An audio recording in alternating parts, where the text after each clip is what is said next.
with the program. Good city. I mean, I taking the flowers everywhere. They're really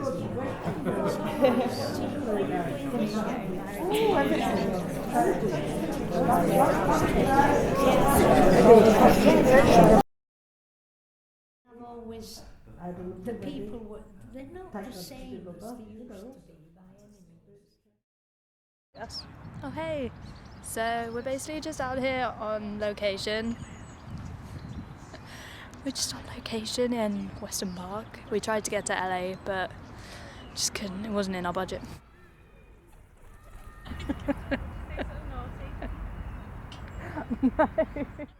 We met them in December, just at one of the university buildings, just had like a 3-hour chat, got to know them a bit, got to hear some of their stories.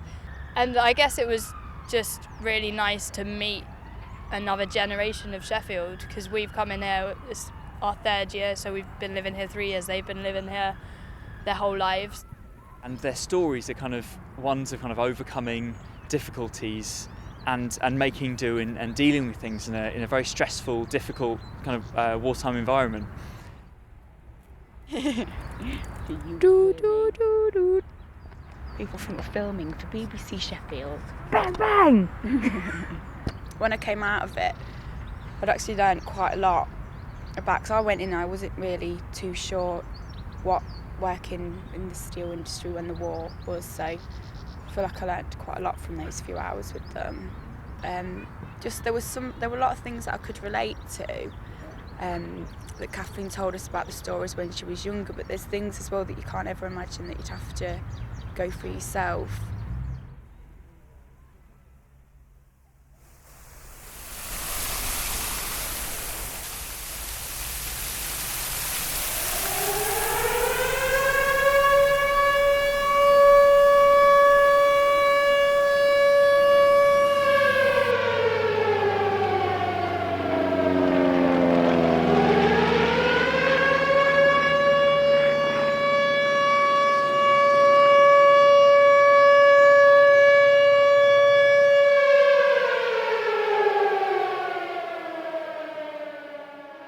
It's always the same.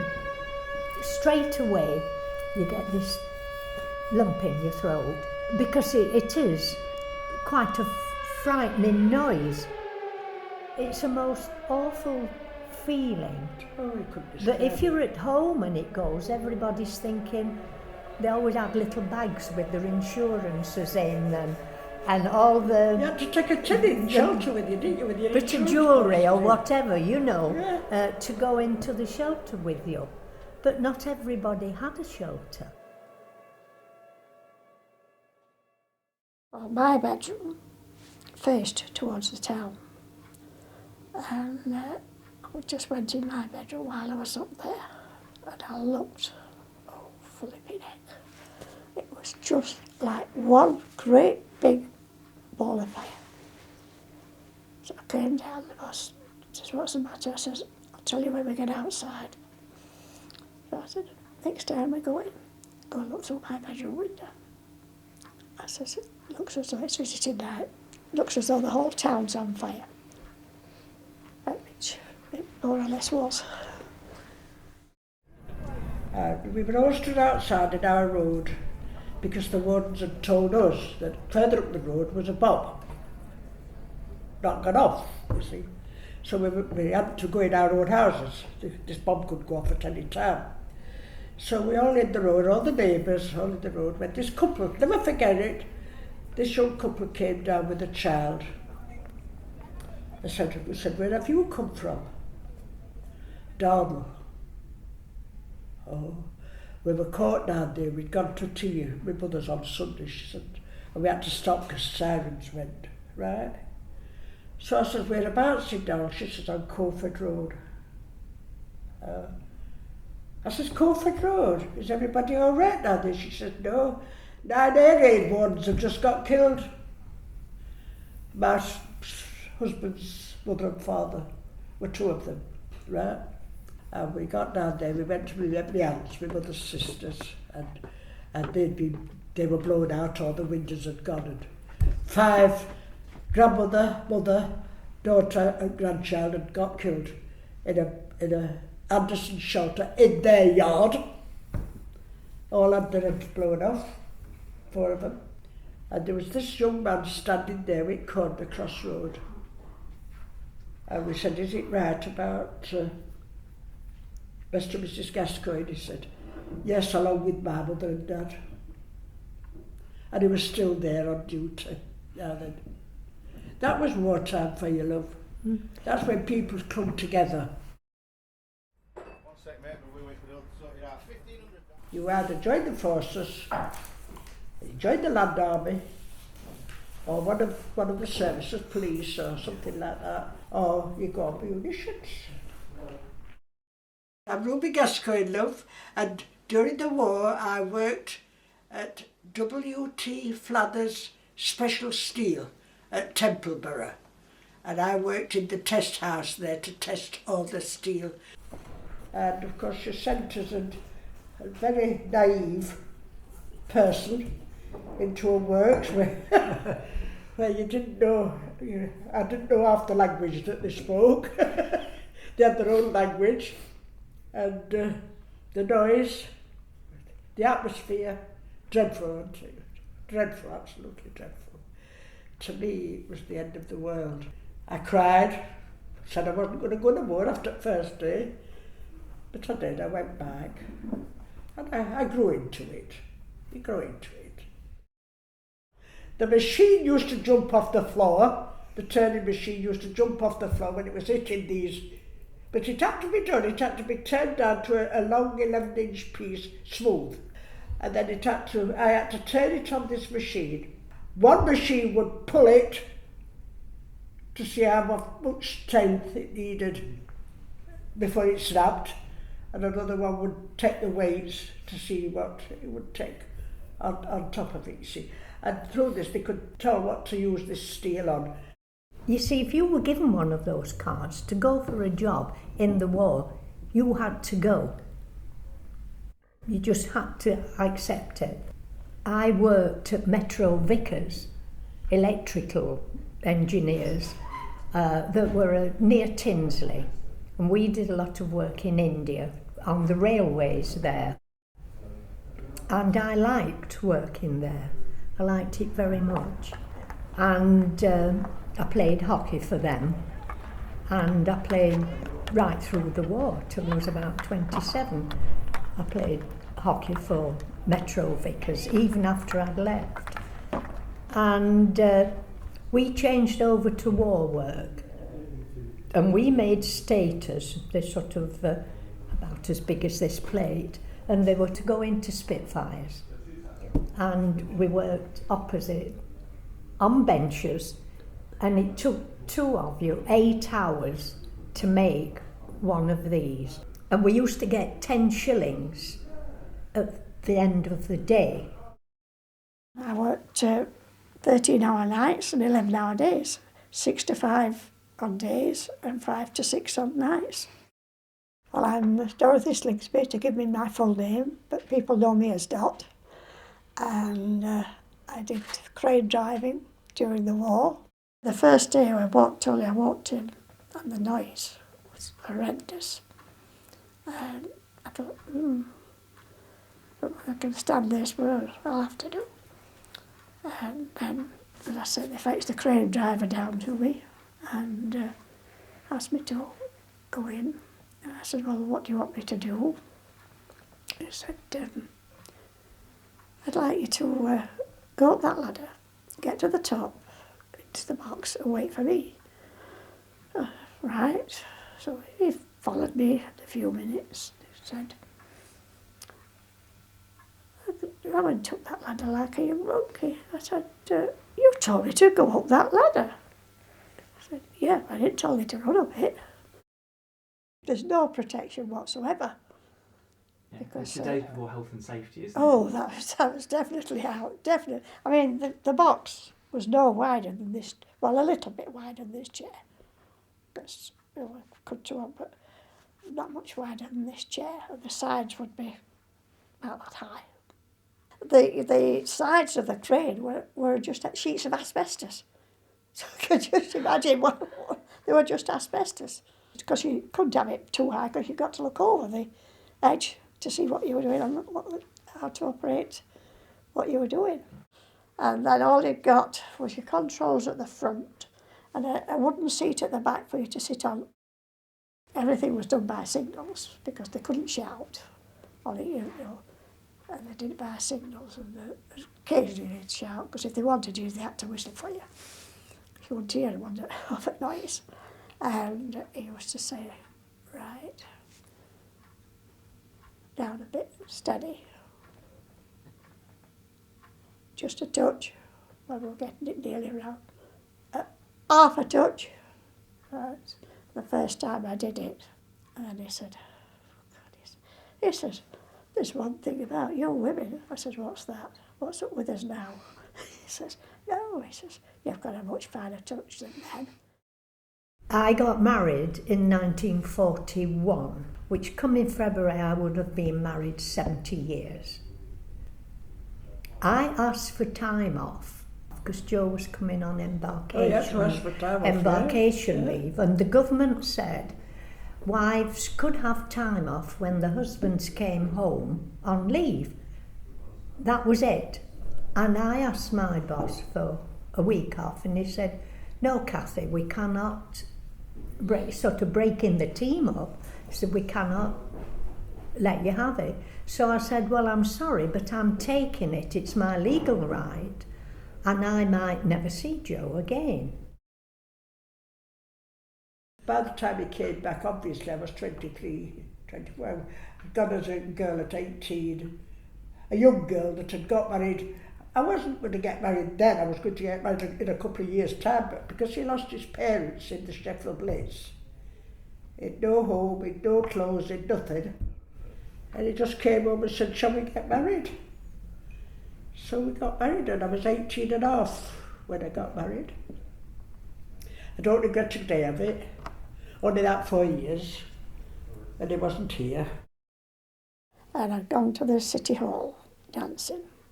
And I was having on, and I was watching, because in those days you had to wait while the band came to ask you to dance.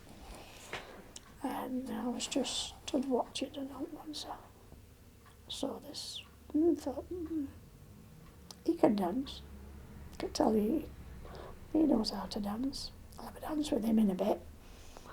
And I had one favourite little thing I used to do. It was just turn round and look at him. I looked at him, just gave him a look and then turned it back. Worked every time. They didn't like being ignored. So of course he came over and asked me to have a dance. And that was the start of it. Here we are. Oh, brilliant. There we are. That's my grandma, that's my dad, that's Eric's mum and dad. There's Eric, there's our Joe, Charlie, that one is, that one and that one are twins, they live next door to me. And that's Eric's sister with her little girl, and then that's my other friend.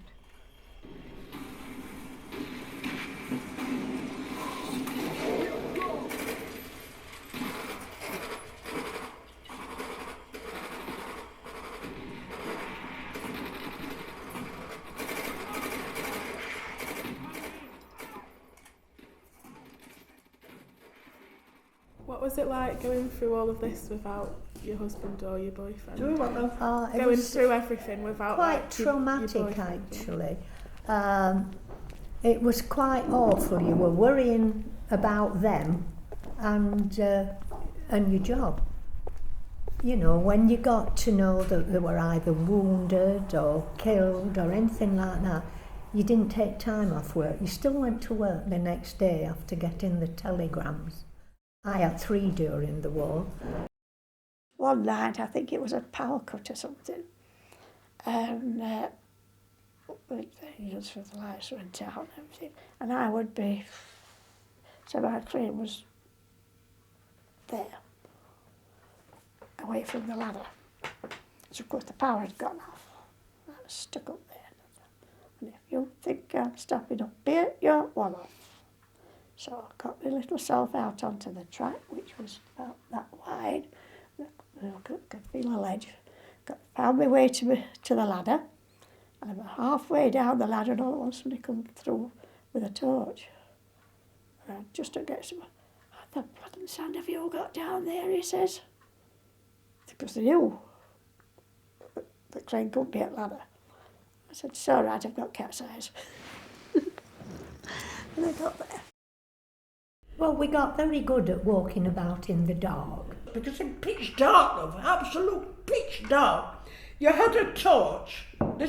You were allowed a torch, and it had to have a little cap on it with a little slit in the middle, with a very low voltage light inside it, so that when you shone your torch, you just got a little strip to guide you where you were going, right? If it wasn't a moonlight night, God help you.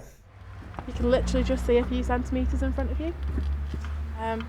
We're in Crooks, just off Conduit Road. Is that right? Yeah? Yeah. And we've tell us how long it's taken us to find a dark place. Literally about half an hour. You can't sense anything that's behind you or in front of you. You're just on that spot. It's really weird. It's not comfortable. Yeah. What would it be like? How would you feel about going miles like that? I'd probably just never go out.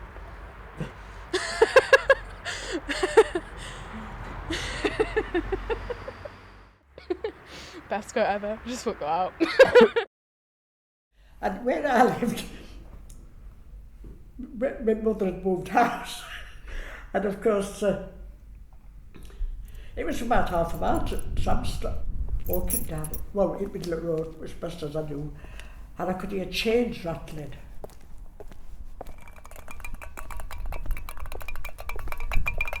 Clink, clink, clink, clink, clink. What's this shit out of? And move up a bit, I'll go a bit faster. Clink, clink, clink, clink.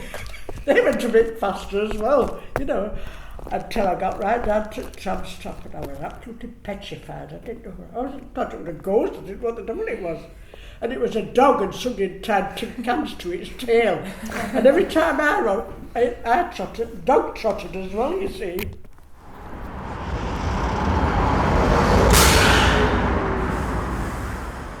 There weren't many cars around, and people would just pull up.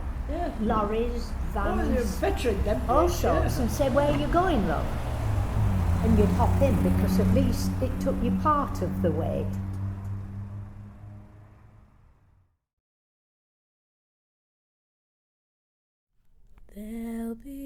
When you think about it, we had some really good experiences. Getting home, we accepted lifts. Tomorrow, just you wait and see. When it was VE Day, we were at Baton at my sister's, and they had a celebration with fireworks and all sorts. And of course, in those days, no health and safety. They had fireworks stuck in milk bottles, and a milk bottle used to smash. And although this particular while I was there, one of these fireworks went straight over the top of my head. Oh, my sister-in-law, she went, I said, "It's all right." I said, "It's missed me. Don't worry about it." Well, she said, "It could have upset you." I said, "Don't upset me, don't be daft. It's only a firework. We've had worse than that, haven't we?" Well, yes, she says we have. Like before the meeting, I was kind of nervous because for some reason I imagined them to be these like really powerful women that would just like were so much better than me and just had done all this stuff in the war, and then I was just there like, "Hi, I'm a student, I haven't done anything." But they were lovely. Before I met Dorothy, I was a little bit nervous, not really sure why. I think it's just because they did something so brave that I can't really comprehend doing myself.